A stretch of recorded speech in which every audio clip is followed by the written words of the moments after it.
तिच्याशी, ती नाही जायची. कोण कुठं चाललंय? सुनबाई. अगं बया, खरंच मास्तरीन घर सोडून चालली काय?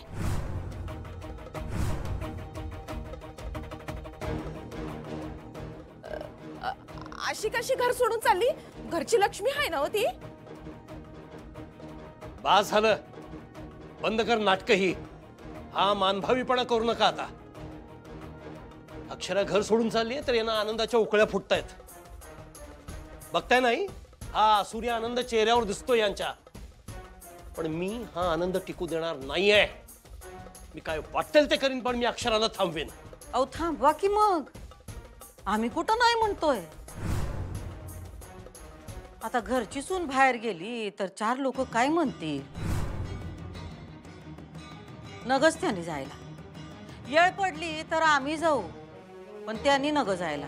त्यांना इथंच राहू दे. दुर्गे, चल देवीची आरती करून घेऊया. आई, काय वाटेल ते झालं तरी आपण अक्षराला थांबवायला हवंय. म्हणजे अधिपती तिच्याशी बोलेल, आपण सुद्धा बोलायला हवंय. ए अडे, अरे बघतोस काय, जा तिला अडव. मी कशाला अडवू? त्यांची इच्छा आहे तर जाऊ दे. पण तुला चांगलं माहिती आहे त्यांची इच्छा काय आहे. आईसाहेबांनी बाहेर नाही काढू शकत. मान्य आहे, पण मास्तरीनबाईंना पण बाहेर जायची गरज नाही. ते ऐकायला तयारच नाही. ते त्यांचंच टोमणं वाजवतात. अरे ठीक आहे की, पण बायको मनानं चांगली आहे, प्रेम करते ना. गैरसमज झाला तर दूर केला पाहिजे का नाही? घरची लक्ष्मी म्हणतोस ना, मग तिला असं बाहेर जाऊ देणं बरं ना. पण घरच्या लक्ष्मीची इच्छा नसेल तर बळजबरीनं बांधून ठेवण्यात काय अर्थ आहे? अरे त्यांना तुझी साथ हवी आहे. नाही, त्यासने आता काय ते स्पेस काय काय लागते ते पाहिजे. जरा दिवस लांब राहिले ना माझ्यापासून, मग कळत.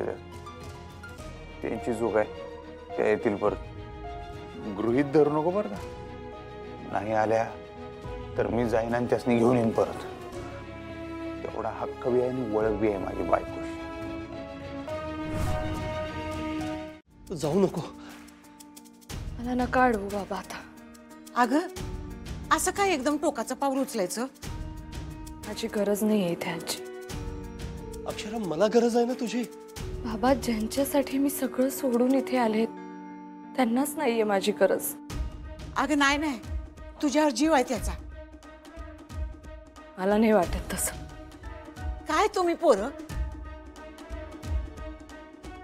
कुठं आहेत यो? थांब, मी आलेच. अक्षरा, तू जाऊ नको. ऐक माझं. तू गेलीस तर काय होईल अगं? हा, मी कसं मॅनेज करू? आणि तू गेलीस तर या घराचं कसं होईल? माझं कसं होईल? अधिपतीचं काय होईल? हा विचार त्यांच्या मनात नाही येत बाबा. अगं मूर्ख आहे तो. तू किमान माझा विचार कर बाळा. बाबा, मी तुमच्यासाठी आहे. तुम्हाला कधीही काही लागलं तरी सांगा, पण आता अडवू नका प्लीज. नाही नाही नाही नाही अक्षरा, असं नाही चालणार. तू या घरातून जाऊन नाही चालणार आहे. अक्षरा, 1 मिनिट थांब.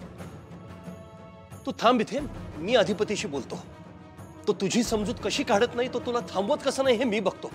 सुनबाई सुनबाई सुनबाई, इडा उचलला होता ना तुम्ही आम्हाला घराबाहेरचा रस्ता दाखवण्याचा.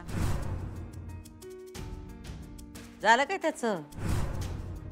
तुम्हीच रस्त्यावर येण्याची वेळ आली.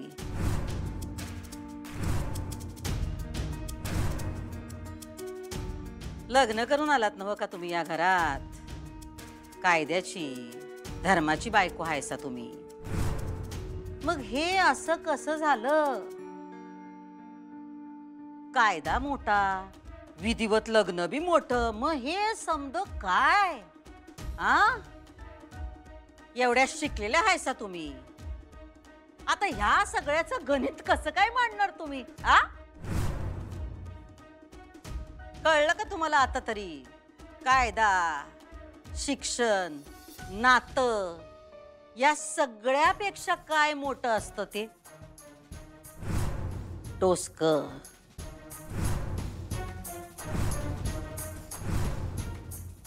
काय ग, जीप टाळायला चिकटली वाटतं.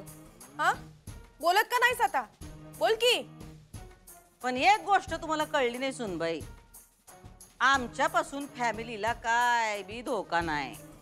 म्हणून सांगतोय आम्ही सुनबाई, लई खोलात शिरायचं नाही. हा, तुमचं काय चुकलंय ठाव आहे का तुम्हाला?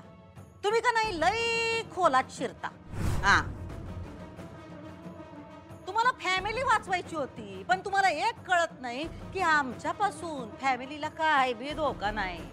आम्हाला जर का दगाफटका करायचाच असता तर आम्ही काय घरात सून येण्याची वाट बघत बसलो असतो काय? हा,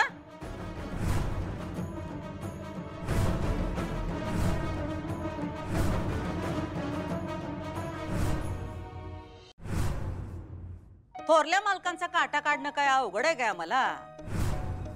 पण ते शाबूत आहेत ना व.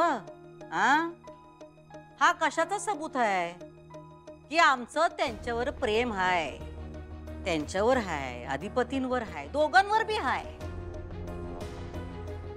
पण तुम्हाला लई वाटतं तुम्ही आल्या आता या घराची सगळी जबाबदारी तुमच्यावरच आहे. पण तसं नाही हो सुनबाई. हे घर आमचं हाय, होतं आणि या पुढं पण राहणार.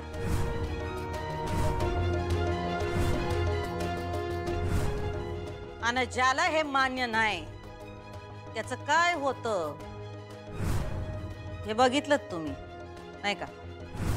आणि आता तू जा. तू तुझं तोंड काळ कर, परत येऊ नकस इकडं. आणि हा,